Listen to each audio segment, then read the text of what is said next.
Finland में बुरी तरह भड़के विदेश मंत्री एस जयशंकर और यूरोप अमेरिका की दोहरी नीति पर भी सवाल उठाए।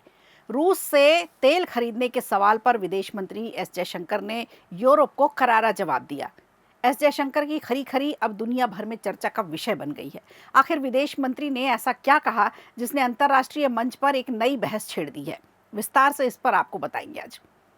और जून का माह लेकर आता है अंतर्राष्ट्रीय योग दिवस, और इस बार 21 जून 2026 को ऐतिहासिक और भव्य बनाने के लिए आयुष मंत्रालय ने मेगा प्लान तैयार किया है।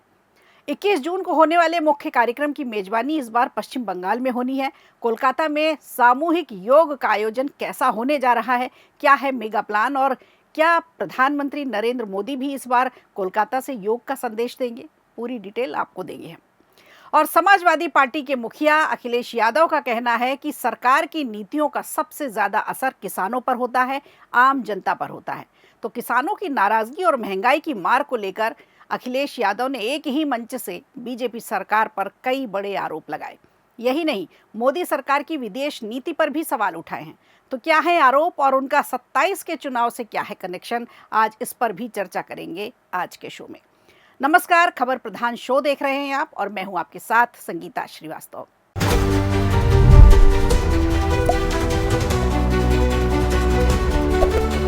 दुनिया की बड़ी ताकतों के बीच चल रही कूटनीतिक जंग में भारत ने इस बार साफ संदेश दे दिया है। रूस से तेल खरीदने को लेकर जब भारत पर सवाल उठाए गए तो विदेश मंत्री एस जयशंकर काफी तैश में आ गए। उन्होंने जवाब ऐसा दिया जिसने यूरोप और पश्चिमी देशों को सोचने पर मजबूर कर दिया। भारत के विदेश मंत्री एस जयशंकर इन दिनों यूरोप के दौरे पर हैं। फिनलैंड में आयोजित कुलतारंता टॉक्स कार्यक्रम के दौरान उन्होंने रूस से तेल खरीदने को लेकर पूछे गए सवाल का बेबाक तरीके से जवाब दिया। Jaishankar emerging powers and the new geopolitical competition विषय पर आयोजित पैनल चर्चा में हिस्सा ले रहे थे। उनके साथ फिनलैंड की विदेश मंत्री एलिना वाल्टोनन और यूएई की सहायक विदेश मंत्री लाना नुसेबेह भी थी। इसी दौरान उनसे रूस से तेल खरीदने को लेकर सवाल पूछा गया, जिसके जवाब में जयशंकर ने कहा कि भारत अपने राष्ट्रीय हितों को और ऊर्जा सुरक्षा को ध्यान में रखकर ही सारे फैसले लेता है। उन्होंने कहा कि रूस यूक्रेन युद्ध के बाद जब वैश्विक ऊर्जा बाजार में संकट पैदा हुआ तब बाजार में उपलब्ध तेल का एक बड़ा हिस्सा रूस से आ रहा था। दूसरी तरफ यूरोपीय देश मिडिल ईस्ट से तेल खरीद रहे थे, जो भारत का भी पारंपरिक सप्लायर रहा है। ऐसे हालात में भारत को अपनी ज़रूरतों के हिसाब से फैसला लेना पड़ा। लेकिन चर्चा का सबसे चर्चित हिस्सा उस समय आया जब जयशंकर ने यूरोपीय देशों को लेकर सीधा सीधा जवाब दिया। उन्होंने साफ और स्पष्ट कहा कि यूरोप ऐसे देशों को हथियार बेचता है जिसका इस्तेमाल भारत के खिलाफ किया जाता है, और ये कोई नई बात नहीं है, बल्कि कई वर्षों से ऐसा होता आ रहा है। उन्होंने ये भी कहा कि भारत ने कभी ऐसा नहीं कदम उठाया जिससे यूरोप की सुरक्षा को खतरा पहुंचा हो। विदेश मंत्री ने एक और अहम टिप्पणी करते हुए कहा कि किसी भी यूरोपीय देश पर भारतीय हथियारों से हमला नहीं हुआ, लेकिन भारत के खिलाफ इस्तेमाल होने वाले कई हथियार यूरोप से आते हैं। No European country has been attacked with Indian weapons. I wish I could say that for European weapons vis-a-vis India. So keep that in mind. Be more explicit so that people understand what you're saying. Europeans sell weapons which are used to attack India. Not now, for many, many years. We Indians have never done anything to endanger Europe. So I think that's a reasonable point. Okay. Jaishankar ने यह भी याद दिलाया कि साल 2022 में जब दुनिया ऊर्जा संकट से जूझ रही थी तब अमेरिका ने भी भारत से रूसी तेल खरीद जारी रखने का आग्रह किया था ताकि वैश्विक बाजार में स्थिरता बनी रहे और तेल की कीमतें नियंत्रित रहें। उन्होंने कहा, बाद में वही देश नीतियां बदलते हुए भी नजर आए। ऐसे में अंतर्राष्ट्रीय राजनीति को केवल नैतिकता और सिद्धांतों के नजरिए से नहीं देखा जा सकता। भारत अपने नागरिकों की ऊर्जा जरूरतों को और आर्थिक हितों की रक्षा के लिए व्यवहारिक फैसले लेना जारी रखेगा। विदेश मंत्री का ये बयान ऐसे समय में आया जब रूस से तेल खरीदने को लेकर भारत पर लगातार सवाल उठाए जा रहे हैं, लेकिन इस बार भारत ने भी साफ संकेत दे दिया है कि वह अपने हितों से समझौता कभी नहीं करेगा। अब सवाल ये है कि क्या दुनिया बदलती जियोपॉलिटिक्स के इस नए दौर में भारत की रणनीति को स्वीकार करेगी या फिर बहस आगे और तेज होती जाएगी? फिलहाल इतना तय है कि जयशंकर के इस बयान ने वैश्विक मंच पर एक नई बहस जरूर शुरू कर दी है।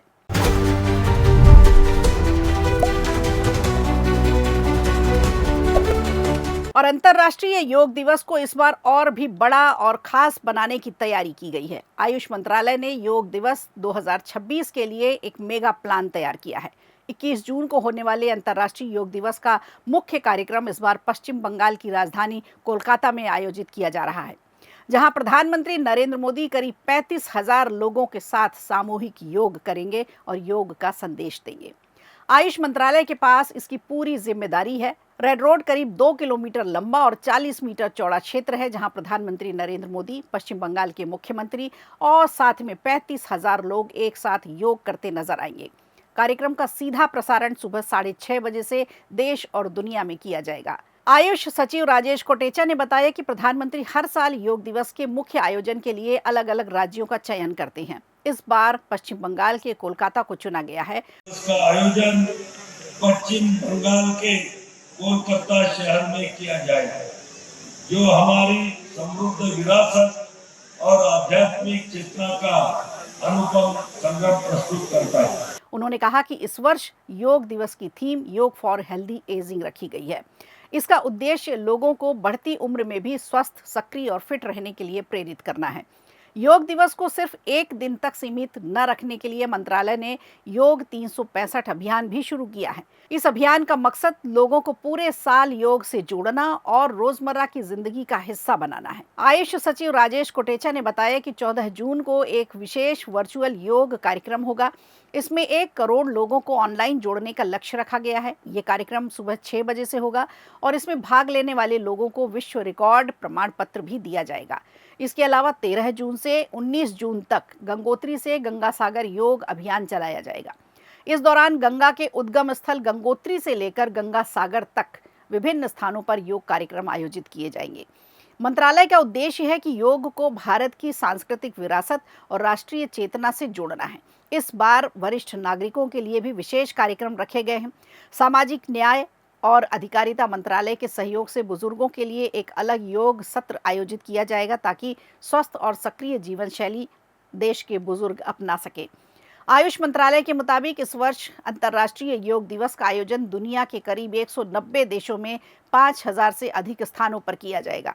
एक सर्वे के मुताबिक देश के लगभग 4.5 करोड़ परिवारों में कम से कम एक व्यक्ति नियमित रूप से योग करता है। सरकार का मानना है कि योग अब सिर्फ एक कार्यक्रम नहीं बल्कि जन आंदोलन बन चुका है। अब देखना होगा कि 21 जून को कोलकाता से शुरू होने वाला ये आयोजन दुनिया भर में योग के इस संदेश को कितनी नई ऊंचाइयों तक पहुंचाता है।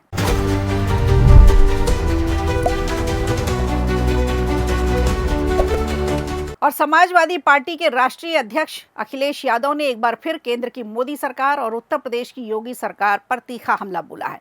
उन्होंने किसानों को लेकर, महंगाई को लेकर, अर्थव्यवस्था को लेकर, विदेश नीति और चुनावी मुद्दों को लेकर सरकार को निशाने पर लिया है।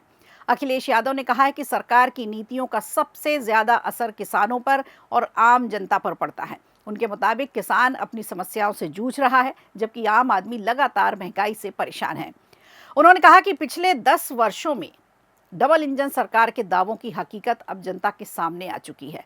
मुख्यमंत्री योगी आदित्यनाथ के एक बयान पर प्रतिक्रिया देते हुए अखिलेश यादव ने कहा कि अक्सर ये कहा जाता है कि 2017 से पहले उत्तर प्रदेश की कोई पहचान नहीं थी, लेकिन सच ये है कि 2017 से पहले खुद मुख्यमंत्री की पहचान नहीं थी। मुख्यमंत्री जी ये कहते हैं कि 2017 से पहले कोई पहचान नहीं थी उत्तर प्रदेश की। सच्चाई तो ये है कि मुख्यमंत्री जी की कोई पहचान 2017 से पहले नहीं थी। 2017 से पहले तो वो कासगंज भी ना आए हों, 2017 से पहले एटा भी ना आए हों, जिन्हें अपनी पहचान 2017 के बाद मिली है। उन्होंने कहा कि जो लोग अपनी पहचान बाद में बना पाए, वही आज प्रदेश के इतिहास पर सवाल उठा रहे हैं। विदेश नीति के मुद्दे पर भी अखिलेश यादव ने सरकार को घेरा। अमेरिका और ईरान के बीच बढ़ते तनाव और होर्मुज के हालात का जिक्र करते हुए उन्होंने कहा कि ये सब कुछ भारत की विदेश नीति की कमजोरी को दिखाता है। उनके मुताबिक यानी अखिलेश यादव के मुताबिक यदि भारत युद्ध रोकने में कोई बड़ी भूमिका निभा पाता तो कई लोगों की जान बच सकती थी। उन्होंने कहा कि अगर भारत के प्रधानमंत्री युद्ध रोकने में सफल हो जाते तो दुनिया उन्हें सच्चे अर्थों में विश्व गुरु कहती। अखिलेश यादव का कहना है कि वर्तमान अंतर्राष्ट्रीय हालातों का असर दुनिया की भारत की इकोनॉमी पर भी पड़ रहा है। देश आर्थिक चुनौतियों से जूझ रहा है। बीजेपी पर हमला जारी रखते हुए समाजवादी पार्टी के प्रमुख अखिलेश यादव ने कहा कि पार्टी केवल कुछ इमोशनल मुद्दों के आधार पर ही राजनीति करना चाहती है। आरोप भी लगाया कि बीजेपी चुनावी राजनीति में अपने फायदे के लिए लगातार नए नए तरीके भी अपनाती है। तो अखिलेश यादव ने पीडीए यानी पिछड़ा, दलित और अल्पसंख्यक वर्ग की एकजुटता का भी जिक्र किया। उन्होंने पीडीए की ताकत का असर भी बताया कि अब बीजेपी को भी जातीय जनगणना जैसे मुद्दों को स्वीकार करना पड़ रहा है। ये सामाजिक न्याय की राजनीति की जीत है, ऐसा उनका दावा है। किसानों के मुद्दे पर बोलते हुए उन्होंने कहा कि ये पहली ऐसी सरकार है जिसने किसानों के लिए नई मंडियों के निर्माण पर पर्याप्त ध्यान ही नहीं दिया। अगर किसानों को बेहतर मंडियां मिले, बाजार की सुविधाएं मिलती तो उनकी आमदनी भी बढ़ती और प्रदेश की अर्थव्यवस्था को भी मजबूती मिलती। समाजवादी पार्टी के प्रमुख ने अपने कार्यकर्ताओं से भी अपील की है कि वो बूथ स्तर तक तैयारी अपनी मजबूत रखें, वोटर लिस्ट की जांच करते रहें। उनका कहना है कि आने वाले चुनाव में संगठन की मजबूती सबसे बड़ी भूमिका निभाने वाली है। इसके साथ ही कानून व्यवस्था के मुद्दे पर भी उन्होंने सरकार को घेरा। जिन मामलों को लेकर सरकार से सवाल उठाए जाते हैं उन पर समाजवादी पार्टी सत्ता में आने पर कार्रवाई करेगी। कुल मिलाकर अखिलेश यादव ने किसानों पर, महंगाई पर, अर्थव्यवस्था पर, कानून को लेकर तमाम सवाल सरकार को पर उठाए हैं और सरकार को घेरने की कोशिश भी की है। तो अब देखना होगा कि इन मुद्दों का आने वाले राजनीतिक माहौल में, आने वाले चुनाव में, चुनावी समीकरणों पर कितना असर पड़ता है। और ये सब कुछ जानने के लिए, अपडेट होने के लिए खबर प्रधान शो देखते रहिए। आज के लिए इतना ही, दीजिए इजाज़त, नमस्कार। वीडियो अच्छा लगा हो तो लाइक कीजिए, शेयर कीजिए और कमेंट बॉक्स में हमें ज़रूर बताइए।